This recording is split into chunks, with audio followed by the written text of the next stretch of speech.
তোমারও চরণে, দিলাম হেনাথ বিরাজ করো আমারও পরাণে। মনের সকল দ্বন্দ্ব দ্বিধার চির অবসানে, সারা জীবন যেন কাটাই তোমারও চরণে। পরম দয়াল ঠাকুর আমার, পরমারাধ্যা জগৎজননী শ্রী শ্রী বড়মা, পরম পূজ্যপাদ পিতৃদেব শ্রী শ্রী বরদা,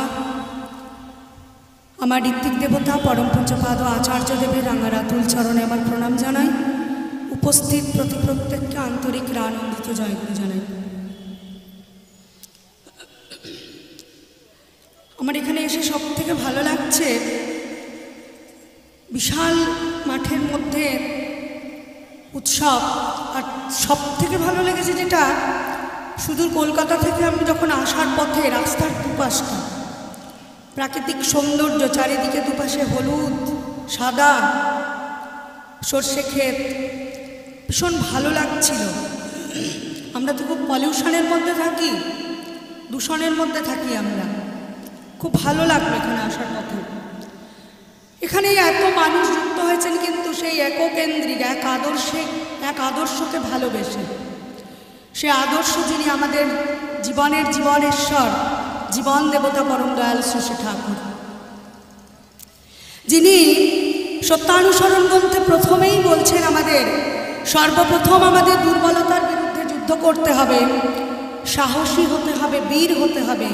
পাপের জ্বলন্ত প্রতিমূর্তি ওই দুর্বলতা, তারাও যত শীঘ্র পারো ওই রক্ত শোষণকারী অবসাদ উৎপাদক ভ্যাম্পায়ারকে।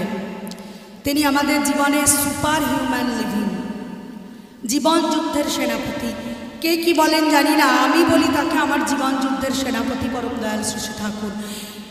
এই জীবন যুদ্ধের সেনাপতিকে জীবনে পেয়েছি বলে অনেক বিপর্যয়, অনেক সমস্যা, অনেক কিছু এগিয়ে চলতে পারছি।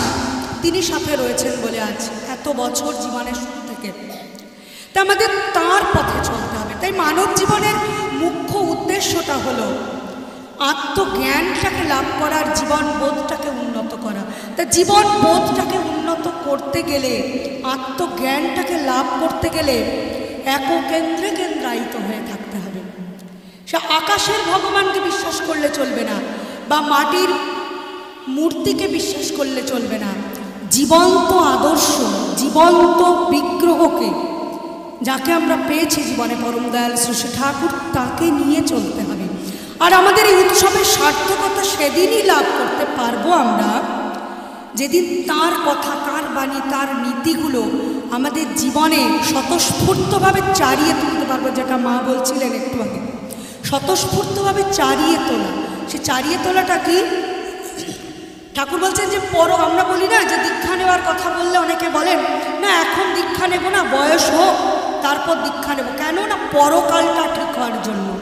কিন্তু শ্রী শ্রী ঠাকুরের কাছে এসে যখন শুনলাম তিনি পরকাল ইহকালের ব্যাখ্যাটা করছেন, দেখুন তিনি পরকালটা বলছেন পরের কাল।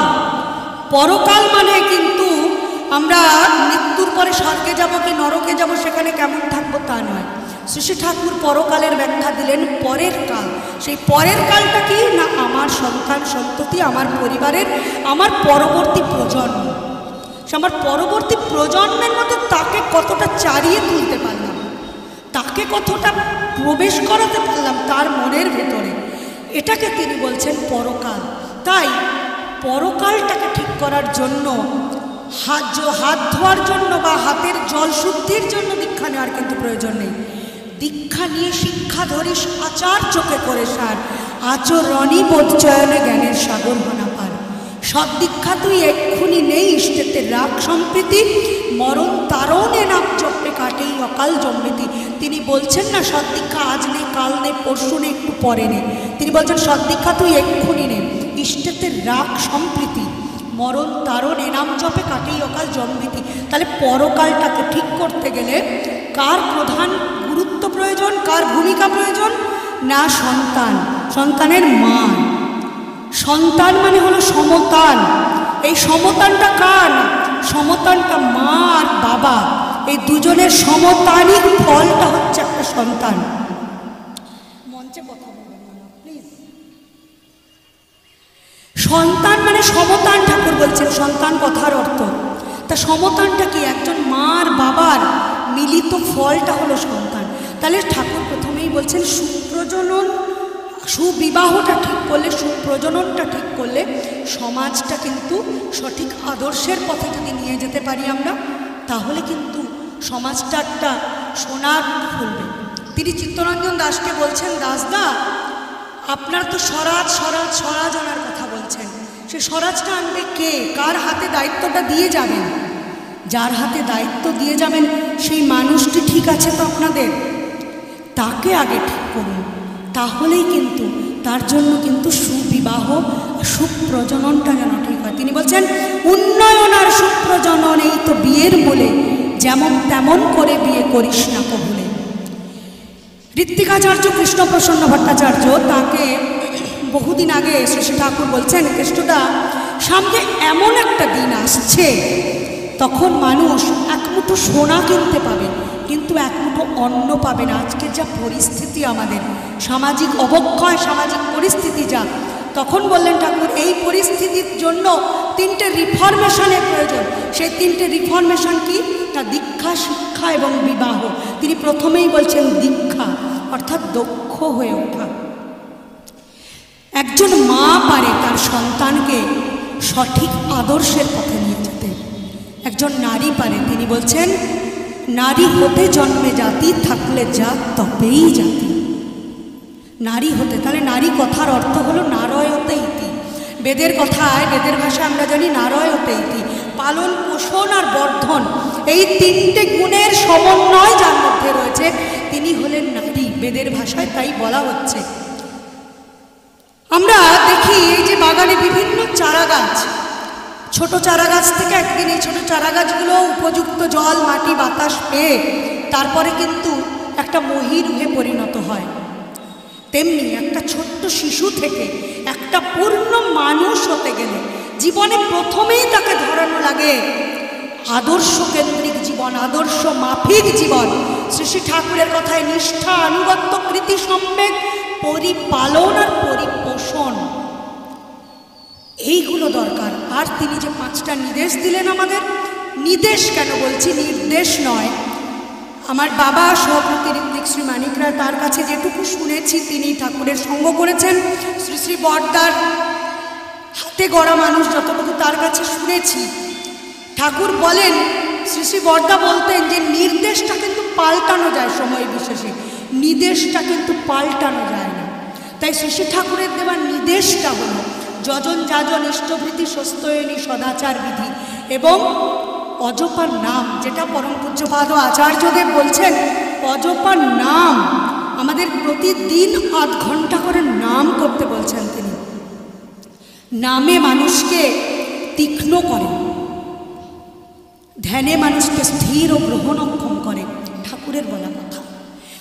নাম করো আর মনন করো ইষ্টের যত গুণাবলী, ভাবে কাজে মক্ষ করো জ্ঞানে গুণে হবে বলি।